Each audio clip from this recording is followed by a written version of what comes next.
एक लड़की अपने हस्बैंड से पैसे चुराकर एक रिमोट से टाउन में रहती है। वहां पर उसे एक बॉयफ्रेंड मिला जिसे वो अपने हस्बैंड को मारने का काम देती है। इसी स्टोरी लाइन के साथ आज की हमारी मूवी द लास्ट सेडक्शन ये हॉलीवुड मूवी आती है।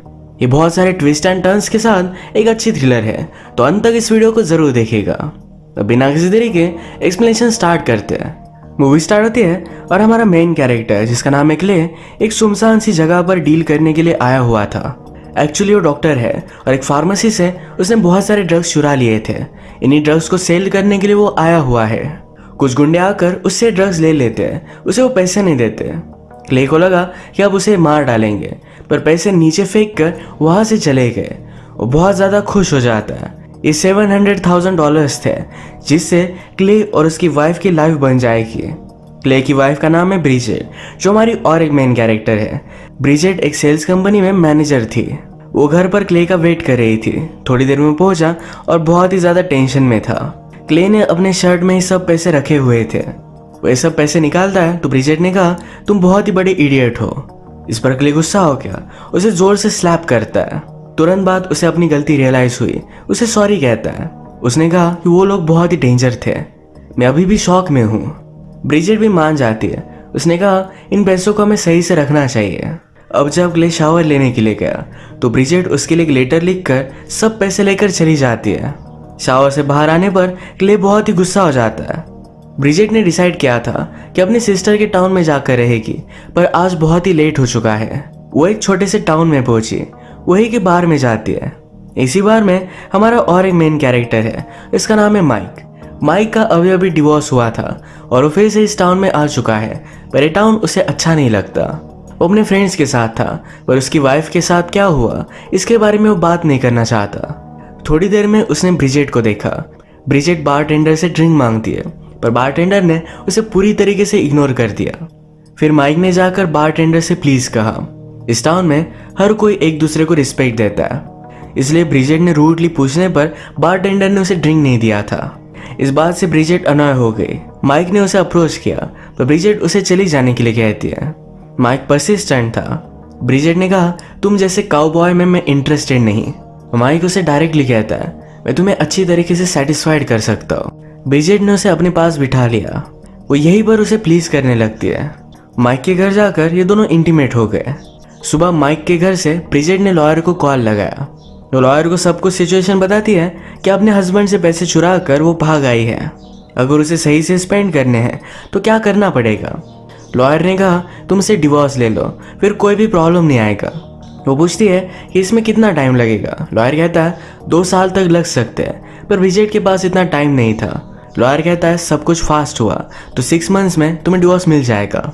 उसने उसे एडवाइस दी कि जब तक डिवोर्स हो नहीं जाता तब तक ऑब्वियस प्लेसेस से दूर रहे। इसका मतलब ब्रिजेट अपनी सिस्टर के पास जाने वाली थी, पर अब वो जा नहीं सकती। इस टाउन में रहना उसके लिए सही होगा।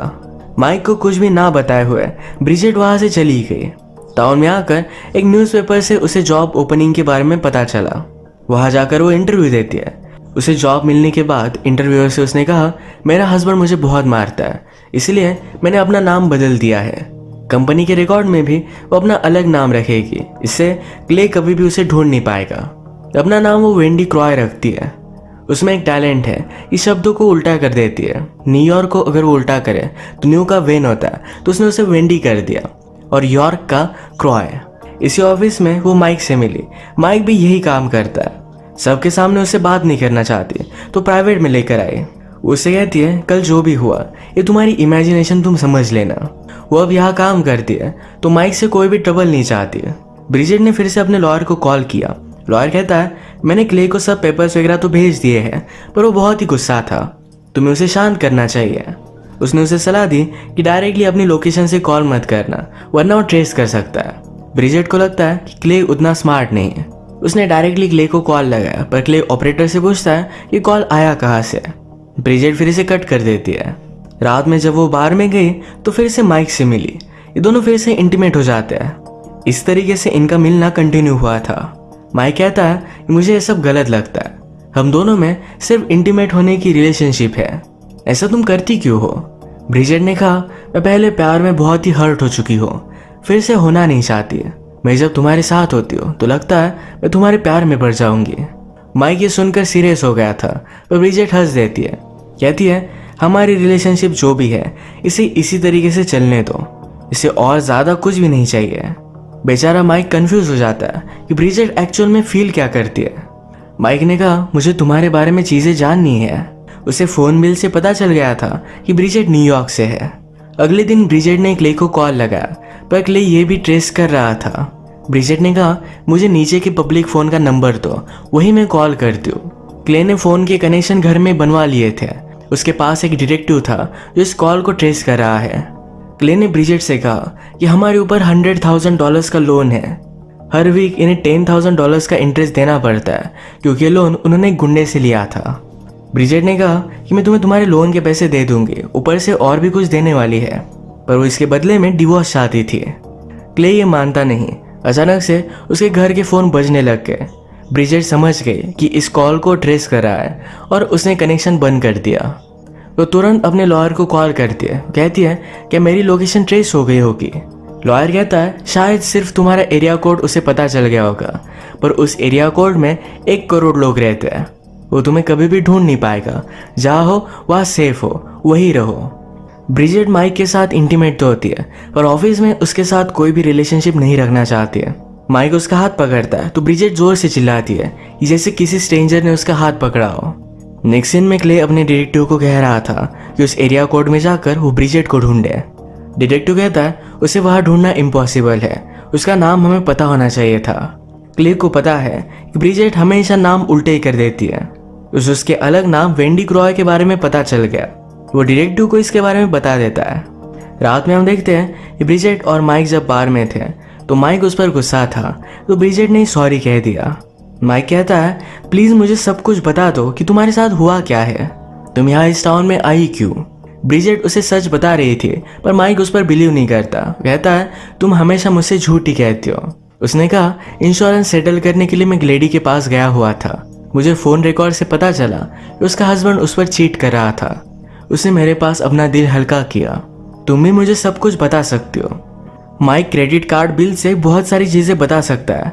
इस स्किल में ब्रिजेट इंटरेस्टेड थी। वो फिर उसे उसके ऑफिस में लेकर आई।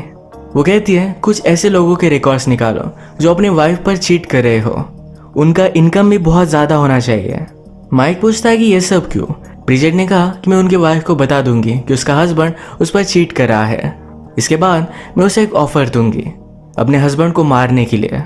माइक को बहुत ही अजीब लगता है, पर ब्रिजेट ने एक्चुअल में कर दिखाया। फोन के लास्ट में वो कहती है ये सिर्फ एक मजाक था। आज रात ये दोनों ब्रिजेट के घर में आकर इंटीमेट हो जाते हैं। ये माइक को अच्छा लगा था, क्योंकि ब्रिजेट अपने घर पर कभी भी उसे लेकर नहीं जाती थी। ब्रिजेट माइक से पूछती है तुम्हारे एक्स वाइफ के साथ क्या हुआ। माइक कहता है कि उसने मुझ पर चीट किया था। ब्रिजेट उससे पूछती है तुमने मुझे क्यों चूज किया, मुझ में ऐसा स्पेशल क्या है। माइक कहता है कि तुम न्यूयॉर्क से हो और तुमने भी मुझे चूज किया। मुझे हमेशा से पता है कि मैं इस टाउन में बिलोंग नहीं करता, उसे बड़ी सिटी में जाकर रहना था। इसके बाद हम देखते हैं कि क्ले का डिटेक्टिव ब्रिजेट को ढूंढते हुए उसके टाउन में पहुंच चुका है। अगली रात जब ब्रिजेट माइक के साथ थी तो उसने कहा कि मैंने और एक सेल किया, मतलब उसे एक हस्बैंड को मारने का कॉन्ट्रैक्ट मिला है। माइक कहता है कि यह सब गलत है, इस सब से दूर रहना चाहता है। ब्रिजेट ने कहा इस काम में मुझे तुम्हारी हेल्प लगेगी, वो 100% करने ही वाली है। माइक इस बात पर गुस्सा हो गया और यहाँ से वो चला जाता है। माइक के जाने के बाद ब्रिजेट को डिटेक्टिव ने ढूंढ लिया। उस पर गन लगाकर पैसों के पास लेकर जाने के लिए कहता है। ब्रिजेट उसे बैंक में लेकर जा रही थी, तभी गाड़ी में उसके साथ बात करने लग गई। वो बातें कर उसे सीड्यूस करती है ब्रिजेट के साथ इंटीमेट होने के लिए। जब डिटेक्टिव ने अपना सीट बेल्ट निकाला तो ब्रिजेट बहुत ही जोर से गाड़ी चलाती है। उसने गाड़ी एक पेड़ से टकरा दी। डिटेक्टिव गाड़ी से बाहर निकलकर उसकी डेथ हो गई। इस एक्सीडेंट के बाद भी ब्रिजेट सेफ थी। हॉस्पिटल में माइक उसे मिलने के लिए आया। ब्रिजेट फिर से मर्डर के बारे में बात कर रही थी। उसे समझाने के लिए कहती है बहुत सारे सोल्जर एक दूसरे को मारते हैं, इसमें कुछ गलत नहीं। वो हमेशा इस टाउन में नहीं रहना चाहती। अगर माइक को उसके साथ रहना है तो उसे हेल्प करनी ही पड़ेगी। ब्रिजेट के घर आने के बाद उसे फिर से क्ले का कॉल आता है।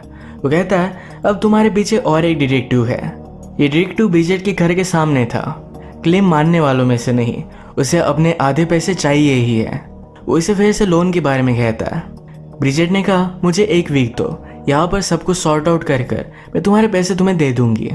अपने घर के सामने के डिटेक्टिव से पीछा छुड़ाने के लिए ब्रिजेट उस डिटेक्टिव के पास गई। उसे वो कुछ कुकीज देती है। इसी बहाने उसने उसके गाड़ी के नीचे बहुत सारे नेल्स डाल दिए थे। उसने एक टैक्सी ली। जब डिटेक्टिव उसका पीछा करने की कोशिश करता है तो उसका टायर पंचर हो गया। वो एक टाउन में आकर एक लड़की से मिली। ये एक्चुअल में माइक की एक्स वाइफ थी। रात में माइक अपने फ्रेंड्स के साथ बार में था। उसके एक फ्रेंड ने कहा, ब्रिजेट ने मुझसे बात की थी, वो तुम्हारे सीक्रेट जानना चाहती थी। उसने कुछ भी बताया नहीं था। फ्रेंड मजाक में कहता है कि वो मेरे साथ इंटीमेट होना चाहती थी। माइक इस बात पर बहुत ज़्यादा गुस्सा हो गया।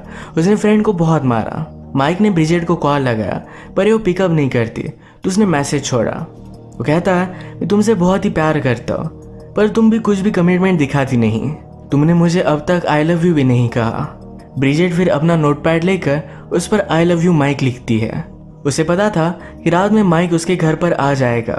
वो घर में ही छुप गई थी। माइक ने सब कुछ देखी तो ब्रिजेट का नोटपैड में वो उसे प्यार करती है इसके बारे में उसे पता चला। ब्रिजेट उसे मैनिपुलेट कर रही है। अगले दिन जब वो फिर से आया तो ब्रिजेट घर में उसे मिली। ब्रिजेट ने उसे कहा था कि मैं वीकेंड के लिए न्यूयॉर्क जा रही हूँ पर वो गई नहीं। इस बात से माइक सरप्राइज था। उससे पूछता है, तुम कहाँ गई थी? ब्रिजेट ने कहा कि मैं एक हस्बैंड को मारने के लिए गई थी। उसे मारने के बाद मुझे बहुत सारे पैसे भी मिले जो पैसे उसने क्ले से चुराए हैं। ये पैसे वो माइक को दिखा देती है। उसने गुस्से में माइक को घर से निकाल दिया। माइक ब्रिजेट के प्यार में अंधा हो चुका था। अगले दिन आकर उससे वो बात करता है। कहता है, मैं सब कुछ एक्सेप्ट कर सकता हूँ, मैं तुम्हारे साथ रहना चाहता हूँ। ब्रिजेट ने कहा, इस रिलेशनशिप में सिर्फ मैं ही कमिटमेंट दिखा रही हूँ। अगर तुम भी एक कमिटमेंट दिखाओ तो हमेशा हम एक साथ रहेंगे। वो माइक को एक मर्डर करने के लिए कहती है और ये आदमी क्ले था। वो कहती है क्ले अपने वाइफ को बहुत मारता है, इसी वजह से उसे मारना चाहती है। ब्रिजेट ने फिर माइक को सब इंस्ट्रक्शन दिए कि जब तुम जाओगे तो क्ले का मुंह बंद कर देना, उसे कुछ भी बोलने मत देना। पूरा घर तुम तहस नहस कर देना, जैसा लगे तुम वहाँ चोरी करने के लिए गए थे। माइक फिर न्यूयॉर्क में पहुंच गया। उसे लगा कि ब्रिजेट घर पर ही है पर ब्रिजेट भी उस पर नजर रख रही थी। वो क्ले के घर में जाकर उस पर बंदूक लगाकर उसे हाथ पैर बांध देता है। उसने उसका मुंह भी बंद कर दिया। माइक बहुत ही नर्वस हो गया था।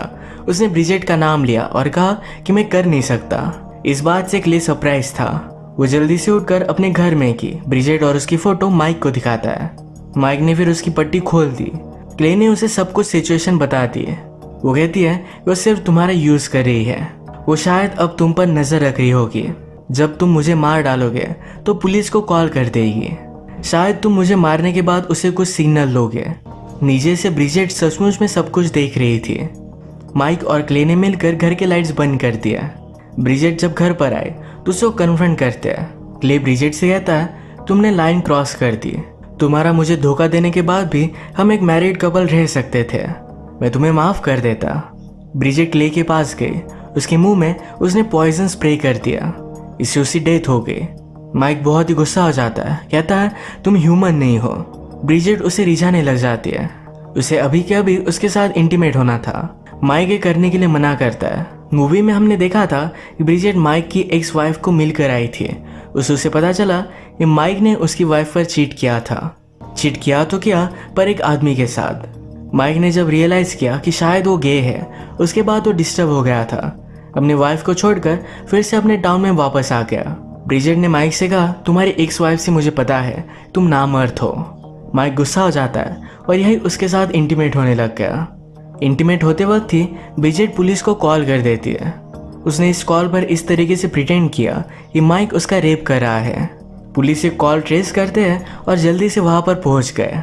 इसके बाद माइक डायरेक्टली जेल में था। अपने लॉयर से बात कर रहा था। जो भी जिस तरीके से हुआ इसके बारे में उसने अपने लॉयर को सब कुछ बताया। पर लॉयर कहता है, तुम्हारे पास ब्रिजेट के खिलाफ कोई भी सबूत नहीं। वो इसके बारे में कुछ भी कर नहीं सकता था। जो भी कुछ थोड़े फार सबूत थे ये ब्रिजेट ने मिटा दिए हैं। इसके बाद सारे वैसे लेकर ब्रिजेट एंजॉय करते हुए हम देख सकते हैं। माइक ब्रिजेट के प्यार में पूरी तरीके से अपने सेंसेस खो चुका था। क्या गलत क्या सही ये उसे समझ में नहीं आया। ब्रिजेट तो एक बड़ी साइकोपैथ थी ही तो उसने माइक को फ्रेम कर दिया। क्ले के मर्डर का इल्जाम ये माइक पर आ जाता है। सबको लगा कि माइक चोरी करने के लिए इनके घर पर गया हुआ था। उसने क्ले को मार डाला और ब्रिजेट का रेप करने की कोशिश की। ब्रिजेट के क्राइम की सजा माइक को भुगतनी पड़ी। ब्रिजेट ने जब मर्डर के बारे में बात की तभी उसे छोड़ देना चाहिए था। ये गलती उसे बहुत ही कॉस्टली पड़ी। इसी तरीके से मूवी एंड हो जाती है। अगर आपको वीडियो अच्छा लगा तो प्लीज़ इसे लाइक कर दीजिएगा। ये बहुत सारी मूवीज़ लेकर आता रहता हो तो प्लीज़ इस चैनल को सब्सक्राइब कर दीजिए और बेल नोटिफिकेशन आइकॉन दबाने मत भूलिएगा। हम फिर से मिलेंगे और एक नई मूवी के साथ। तब तक के लिए थैंक यू और आप अपने आप का ख्याल रखिए।